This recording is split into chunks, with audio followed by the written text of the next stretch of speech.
میرے پاس 5,000 روپے ہیں، میں سارے پیسے تمہیں دے دوں گی، مجھے جانے دو، وہ سسکیاں لیتے بولی۔ تو زاران شاہ پتھر ہوتا اسے دیکھنے لگا۔ وہ ڈرتے ڈرتے زندگی میں پہلی بار حویلی سے باہر نکلی تھی، کیونکہ اس کی خان حویلی میں کوئی حیثیت نہیں تھی، کیونکہ اس کی ماں نے اس کے باپ کے ساتھ بھاگ کر شادی کی تھی۔ آج تک کسی نے قبول نہیں کیا تھا، بلکہ وہ صرف چچیوں کے ظلم کا شکار ہوتے آخر میں حویلی سے بھاگی تھی، پر خان حویلی کے سب سے بڑے دشمن کے ہاتھ لگ گئی تھی۔ وہ جو کچھ اذیت نہ کرنے کا ارادہ رکھتا تھا، اس کی معصومیت دیکھ کر پتھر ہو گیا تھا۔ اتنے سارے پیسے کہاں سے آئے؟ اس کی معصومیت کو دیکھتے زاران نے دلچسپی سے پوچھا۔ میں کیسے جاؤں؟ وہ زونی کی طرف دیکھتی حیران ہونے کے ساتھ ساتھ پریشان بھی ہوئی۔ کیا مطلب کیسے؟ پیروں سے چل کر؟ اب کیا تمہارے لیے حویلی میں لفٹ لگوا دیں؟ زونی بولی۔ تو وہاں بیٹھی ساری لڑکیاں ہنسنے لگیں۔ وردہ کی آنکھوں میں آنسو بھر آئے۔ وہ سب اس کے اپنے تھے، چچا زاد، پھپھو زاد، لیکن ان میں سے کسی کے دل میں بھی اس کے لیے محبت تو کیا، انسانیت کا جذبہ بھی نہیں تھا۔ وہ یہاں بیٹھی سب لڑکیوں سے عمر میں چھوٹی تھی، دبلی پتلی، گوری چٹی، خوبصورت تھی، مگر یہاں کے مکینوں نے اس کی اصل خوبصورتی کو اپنے جبر تلے دبا دیا تھا۔ جسم پر پرانا لباس، پتہ نہیں ان میں سے کون سی لڑکی کا اترن تھا۔ لیکن زونی آپی، مجھے ڈر لگتا ہے۔ ڈر کیسا؟ تم خود کسی چڑیل سے کم ہو، وہ مذاق اڑاتے ہوئے بولی۔ تو وہاں پھر سے قہقہوں کا طوفان اٹھا تھا۔ آپ نے کہا آپ مجھے اپنے ساتھ کھیل میں شامل کرنا چاہتی ہیں۔ بہت کوشش کے باوجود بھی آنسو بہہ ہی گئے۔ ایک تو تم فوراً رونا شروع کر دیتی ہو، ذرا اپنی ماما جیسی بنو۔ وردہ کیسے وہ رات کے اندھیرے میں اپنا گھر چھوڑ کر تمہارے بابا کے ساتھ بھاگ گئی تھی، اور تم حویلی کے پیچھے باغ تک جا کر ہمارے لیے ذرا سا امرود نہیں توڑ کر لا سکتی؟ چچی، چچی۔ وردہ کے رونے میں مزید شدت آ گئی۔ اچھا بابا، نہیں لانے تو مت لاؤ، جاؤ ہم سب کے لیے چائے بنا کر لاؤ۔ کتنے لوگ ہیں 1 منٹ گننے دو۔ زونی گننے لگی۔ 1 2 3 اس نے گنتے ہوئے کہا۔ 7 کپ چائے بنا کر لاؤ۔ ٹھیک ہے، وہ تابع داری سے کہتی آنسو صاف کرتی وہاں سے نکل آئی۔ دل چاہ رہا تھا پھوٹ پھوٹ کر رو دے۔ اس اتنی بڑی حویلی میں کہیں بھی اس کے لیے جگہ نہیں تھی۔ وہ سب ہی ظالم اور مغرور تھے۔ وہ اپنی قسمت پر خفا ہوتی کچن میں چائے چڑھا رہی تھی۔ چہرے پر بلا کی اداسی تھی۔ اس نے چند موقعوں پر ہی حویلی کے باہر کی دنیا دیکھی تھی، گاؤں میں بھی چند ایک ہی دفعہ گئی تھی، ورنہ بچپن سے آج تک اس کی ساری دنیا اس حویلی کی 4 دیواری میں ہی قید تھی۔ اسے اس عالیشان حویلی سے نفرت تھی، اتنی نفرت کہ اسے ایک موقع ملتا تو وہ شاہ حویلی سے اتنا دور چلی جاتی کہ قیامت تک پلٹ کر واپس نہ آتی۔ لیکن اصل مسئلہ ہی یہی تھا کہ اس کی پہنچ کہیں تک نہ تھی۔ عید کے عید 2 سوٹ اور کچھ ضرورت کی چیزیں ملتی، کبھی کبھار کسی کو وہ یاد آتی تو اس کے لیے کچھ نہ کچھ لے آتے، لیکن ایسا عموماً کم ہی ہوتا تھا۔ وہ سب اپنی دنیا میں اتنے مگن تھے کہ وہ کسی کے لیے بھی ضروری نہیں تھے، کسی کو بھی اس کی فکر کرنے کی ضرورت محسوس نہیں ہوتی تھی۔ وہ ٹرے میں چائے ڈالتی واپس اس کمرے میں جانے لگی جہاں وہ سب جمع تھے۔ چھٹی والی رات وہ اکثریوں ساتھ جمع ہو کر وقت گزارتے، کھیل کھیلتے، موویز دیکھتے اور کھاتے پیتے رہتے، جبکہ اس کا سارا وقت ان کے حقارت سہتے، ان کے کام کرتے گزر جاتا تھا۔ وہ اس کا خوب مذاق اڑاتے تھے، لیکن اس میں اتنی ہمت نہ تھی کہ پلٹ کر کچھ کہتی۔ ایسا وہ بچپن میں کرتی تھی، جس کے بدلے ان کی مار کے علاوہ ان کی ماؤں کی مار بھی سہنی پڑتی تھی۔ وہ سب کو چائے پیش کرتی رہی اور دل ہی دل میں دعا کی کہ کسی کا دھیان اس پر نہ جائے، ورنہ پھر روک کر مذاق اڑانا شروع کر دیں گے، عجیب عجیب فرمائشیں کریں گے۔ مگر خدا مہربان رہا، وہ سب اپنے آپ میں مگن رہے۔ وہ چائے دے کر وہاں سے خاموشی سے نظریں بچا کر باہر نکل آئی، کچن میں آ کر اپنی چائے لی، کینٹ سے بسکٹ نکالے اور اپنی پسندیدہ جگہ یعنی پہلی منزل کی راہداری کے پیچھے بنی چھت جہاں سے گاؤں کا منظر، ننھی منی روشنیاں اسے خوب بہاری تھیں۔ یہ جگہ اس کی واحد تفریح تھی۔ وہ اکثر یہیں بیٹھ کر مستقبل کے منصوبے بناتی تھی جو اس حویلی سے فرار کے علاوہ کچھ نہ ہوتے تھے۔ اس گاؤں کے سامنے ایک اور گاؤں تھا، سالار کوٹ، جہاں سالاریوں کا راج تھا۔ زاران سالار اس حویلی کا جوان سال سرپنچ تھا، جو پچھلے ماہ ہی باپ کی وفات کے بعد اس تخت پر آیا تھا۔ دراز قد، کثرتی جسم، سانولی رنگت، مگر بلا کا پرکشش چہرہ تھا۔ اس نے سب سے پہلے طاقت میں آتے ہی اپنی زمینوں کے پرچے نکلوائے تھے، جن میں سے ایک حصہ خان حویلی والوں کے قبضے میں تھا۔ اس وقت وہ اپنی ڈیرے پر بیٹھا سامنے موجود گاؤں کے دیگر بزرگ کی رائے سن رہا تھا۔ گوگا شام گزر چکی تھی، مگر یہ مسئلہ طویل پکڑتا جا رہا تھا۔ اس نے بہت کوشش کی کہ صلاح مشورے سے ان کا حق ان کے حوالے کر دیا جائے، لیکن خان حویلی والوں نے خاطر خواہ کوئی جواب نہ دیا تھا، اور اب زاران نے تو باتوں کے بجالے لاتوں سے اپنا حق چھیننے کا فیصلہ کر لیا تھا، اور آج صبح ہی پیغام بھجوا چکا تھا۔ اگر جلدی ہی اس زمینوں کے حوالے سے بات چیت نہ کی گئی تو وہ نہ صرف نہر کا پانی بند کر دے گا بلکہ آمد و رفت کے سلسلے بھی روک دے گا، اور اس نے رازداری سے اپنے آدمی خان حویلی کے آس پاس پھیلا دیے تھے تاکہ کسی بھی غیر معمولی حرکت سے وہ پہلے ہی آگاہ کیے جا سکے۔ وہ صبح فجر کے کچھ دیر بعد ہی اٹھ کر کچن کا رخ کرتی تھی، کیونکہ حویلی میں اکثریت کو اس کے ہاتھ کے پراٹھے کھانے کی عادت تھی، اور ناشتہ سب کو وقت پر چاہیے ہوتا تھا۔ پہلے ڈھیر سارا آٹا گوندھتی، پھر تازہ انڈے پھینٹ کر سارا انتظام کرتی تھی۔ ابھی وہ کچن کی طرف بڑھ ہی رہی تھی جب رازق سامنے سے آتا دکھائی دیا۔ کیسی ہو؟ وہ شوق نظریں اس پر گاڑے کہہ رہا تھا۔ منجلے چاچا کا دوسرا نمبر والا بیٹا تھا، پہلا وارث تھا۔ جب حویلی میں ہوتا تو حویلی میں وردہ خود کو کچھ محفوظ تصور کرتی تھی۔ وہ اس کا کچھ نہ کچھ خیال رکھتا، اس کی ضرورتوں کے بارے میں پوچھتا رہتا، مگر وہ عموماً پڑھائی کے سلسلے میں شہر میں ہوتا تھا۔ ٹھیک، وہ کہہ کر جانے لگا۔ بات سنو، آج میرا بھی تمہارے ہاتھ کے پراٹھے کھانے کا من ہے، اسپیشل، وہ مسکراتے ہوئے کہہ رہا تھا۔ میں بنا دوں گی، میرے کمرے میں لانا میرا ناشتہ۔ شرارتی نظروں سے اسے دیکھتا وہ آگے بڑھا تو وردہ نے دل ہی دل میں اسے بری طرح کوسا، اور پھر برا سا منہ بنائے آگے بڑھتی گئی۔ ان کی غلامیاں بھی کروں، ان کے چچورے بیٹوں کی غلیظ حرکتیں بھی برداشت کروں۔ تمہارا ناشتہ تمہارے کمرے میں لاتی ہوں۔ میری جوتی! اسے پچھلے مہینے کا واقعہ یاد آیا جب وہ چائے لے کر اس کے کمرے میں گئی۔ ایک ہاتھ سے چائے لیتے، دوسرے ہاتھ سے اس کا ہاتھ پکڑتے، اس کی نیت میں کھوٹ صاف ظاہر تھا۔ یہ کیا کر رہے ہو رازق بھائی؟ ہاتھ ہی پکڑ رہا ہے تو نے؟ پگلی، ویسے تم نے بتایا نہیں کبھی کہ میں تمہیں کیسا لگتا ہوں۔ وہ اسے اپنی طرف کھینچتا، اس سے قبل ہی وہ تیزی سے اپنا ہاتھ چھڑاتی وہاں سے نکل آئی تھی، اور اب وہ اس سے کٹی کٹی رہتی تھی۔ بڑے تایا کے بیٹے شادی شدہ تھے، ایک وارث تھا جو شہر میں رہتا تھا، دوسرا رازق تھا جو یہیں پڑھتا رہتا تھا۔ آوارہ گردیاں کرنا اس کا واحد مشغلہ تھا، جبکہ اس نے چھوٹے چچا کا کوئی بیٹا نہیں تھا، بس 3 بیٹیاں تھیں، اور وہ خود سب سے چھوٹے بھائی علی عیار خان کی اکلوتی بیٹی تھی۔ باپ مرا تو وہ 4 سال کی تھی۔ اسی عمر سے ماں کے ساتھ حویلی والوں کا برا سلوک دیکھتے دیکھتے 12 سال کی ہوئی تو ماں بھی نامعلوم بیماری کا شکار ہو کر اس دنیا سے رخصت ہو گئی، اور اس کی وفات کے بعد اس کی زندگی مزید مشکل ہوتی گئی۔ کچن میں قدم رکھتے ہی اس نے کسی مشین کی طرح جلدی ہاتھ چلانا شروع کر دیے۔ اسے یاد تھا اس کی ماں بھی اسی طرح ان کی خدمتیں کرتے کرتے گزر گئی تھی، اور اسے ڈر تھا کہ وہ بھی کسی دن اچانک مر جائے گی۔ یہ خیال آتے ہی وہ چڑچڑی سی لے کر رہ جاتی۔ شیر بانو جی، چھوٹی بی بی، وہ اس کی ہم عمر ملازموں میں سے ایک تھی جو کہنے کو اس کی دوست بھی تھی۔ میں تمہیں ناشتہ دوں تو جا کر رازق کو دے آنا۔ لیکن بی بی جی، اماں نے مجھے ان کے کمرے میں جانے سے منع کیا ہے، وہ دبے دبے لہجے میں بولی۔ وردہ چونکی۔ کیوں؟ اماں کہتی ہے ان کی نیت ٹھیک نہیں، آپ بھی نہ جایا کریں۔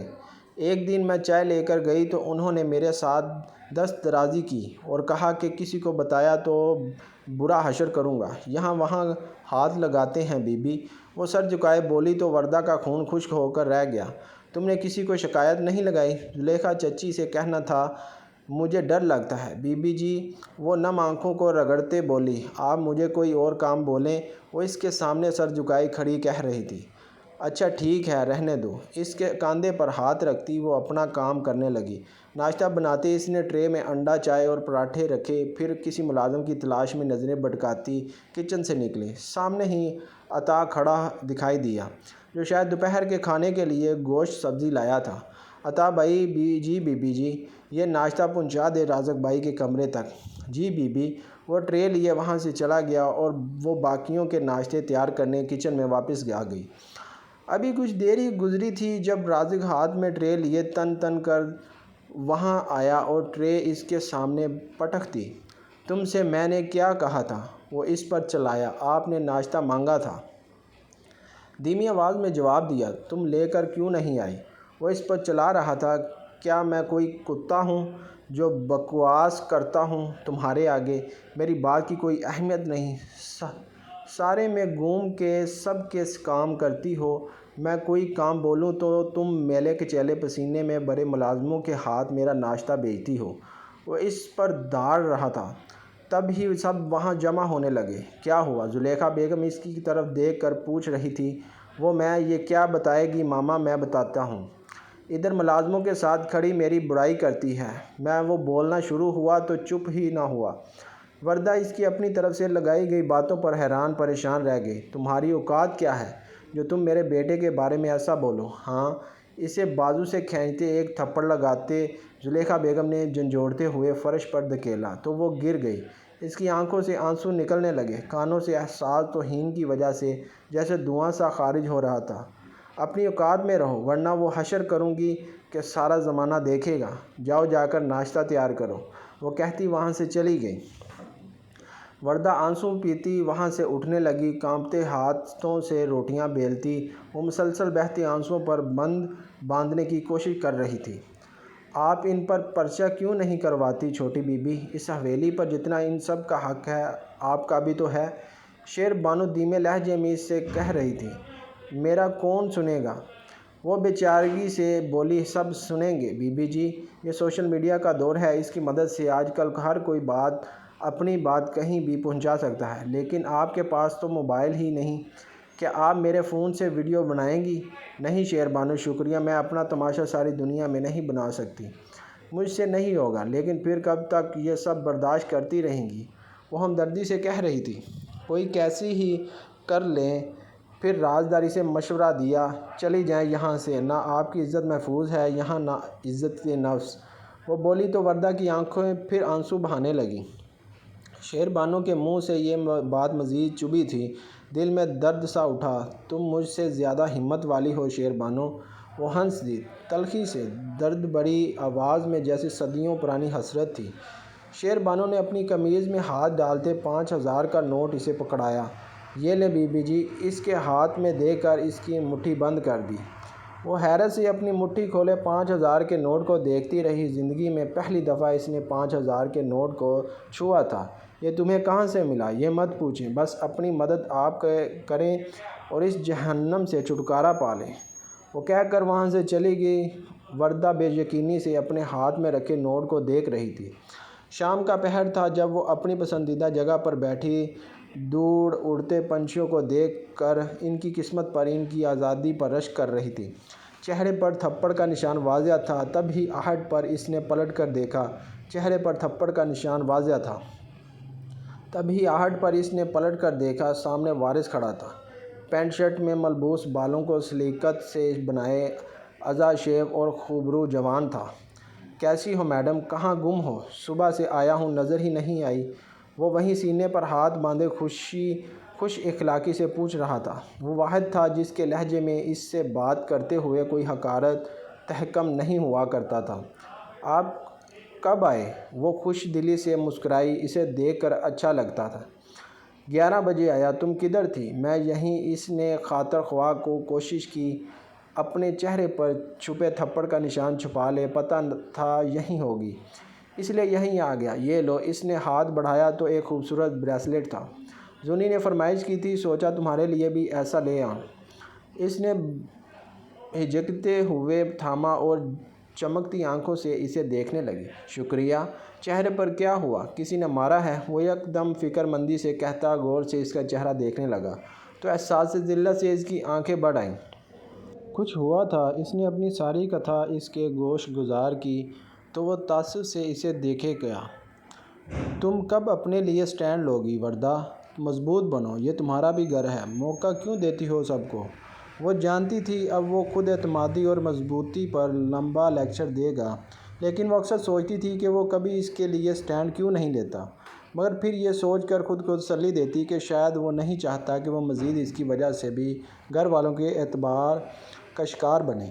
آپ کتنے دن کے لیے آئے ہیں؟ میں 2 ہفتے کے لیے آیا ہوں۔ یہ سنتے ہی اس کی آنکھیں چمک اٹھی۔ آپ کے لیے چائے بناؤں؟ ادرک اور الائچی والی؟ وہ یک دم پرجوشی سے پوچھ رہی تھی۔ اس نے اس بات میں سر ہلایا۔ ٹھیک ہے، میں لے کر آتی ہوں۔ آپ کے کمرے میں لے آؤں گی؟ ہاں، کمرے میں لے آنا، وہ کہہ کر وہاں سے چل دیا تو وہ بھی خوشی خوشی کچن کی طرف بڑھنے لگی۔ وہ چائے کی پہلی چسکی لیتے ہی مسکرایا۔ اس کی مسکراہٹ پر وہ بہت خوش ہوئی۔ کیسی بنی ہے؟ ہمیشہ کی طرح زبردست۔ میں وہاں تمہارے ہاتھ کی چائے بہت مس کرتا ہوں، وہ مسکراتے ہوئے کہہ رہا تھا۔ وہ کھل اٹھی تھی۔ وہ چائے پینے لگا تو وہ یوں ہی کھڑی تھی جیسے کچھ کہنا چاہتی ہو۔ وہ خود بھی تذبذب کا شکار تھی کہ وہ کہے یا نہ کہے، اس سے پوچھے یا نہیں۔ یہ خیال اسے چائے بناتے ہوئے ہی آیا تھا کہ وہ ہمیشہ اس کا خاص خیال رکھتا ہے، یقیناً وہ اسے پسند کرتا ہوگا اور وہ خود بھی دل سے اسے چاہتی تھی۔ اس کی مشکلوں میں بھی زندگی میں وہ واحد ٹھنڈی ہوا کا جھونکا تھا جو جب بھی آتا اس کی زندگی کی ساری دھول اڑا لے جاتا۔ کچھ کہنا چاہتی ہوں؟ نرمی سے پوچھا اور سوالیہ انداز میں اس کی طرف دیکھتا رہا۔ وہ کیا؟ میں آپ کو اچھی لگتی ہوں؟ کیسے اچھی نہیں لگو گی؟ تمہیں کوئی بھی ناپسند نہیں کر سکتا۔ وہ اور اس کی طرف دیکھتے بولا۔ اس نے انگلیاں مروڑتے اس کی طرف چمکتی آنکھوں سے دیکھا۔ آپ مجھ سے محبت بھی کرتے ہیں؟ طاہر سے پاگل لڑکی زنی اور تم میں بھلا کوئی فرق ہے؟ جیسے وہ ویسے تم، لیکن تم سے مجھے کئی شکایتیں ہیں۔ تم اپنا بالکل خیال نہیں رکھتی۔ وہ چائے کی چسکیاں لیتا ایک ہاتھ سے فون میں کچھ ٹائپ کرتا کہہ رہا تھا۔ اسے معلوم نہ ہو سکا کہ اس کے چہرے کی جوت بجھ گئی ہے۔ وہ کچھ پل کھڑی اس کی باتیں بے دھیانی سے سنتی رہی، پھر اترا ہوا چہرہ لیے وہاں سے نکل گئی۔ آخری امید بھی گئی۔ ہاتھ بے اختیار دوپٹے کے کونے میں توڑ موڑ کر رکھے ہوئے 5000 کے نوٹ تک گیا اور پھر وہ شکستہ قدموں سے اپنے کمرے میں آئی اور یہ وہی کمرہ تھا جہاں اس کے ماں باپ رہا کرتے تھے۔ اس خاموش نگاہ اس نے کمرے میں ڈالی جہاں پرانا فرنیچر تھا مگر صاف ستھرا تھا جیسے بہت خیال رکھا گیا ہو۔ پردے بھی پرانے تھے۔ کمرے میں کوئی ایسی چیز نہ تھی جو نئی ہو۔ شاید حویلی کا یہ واحد کمرہ تھا جو 20-22 سال پرانے زمانے میں ہی رہ گیا ہے۔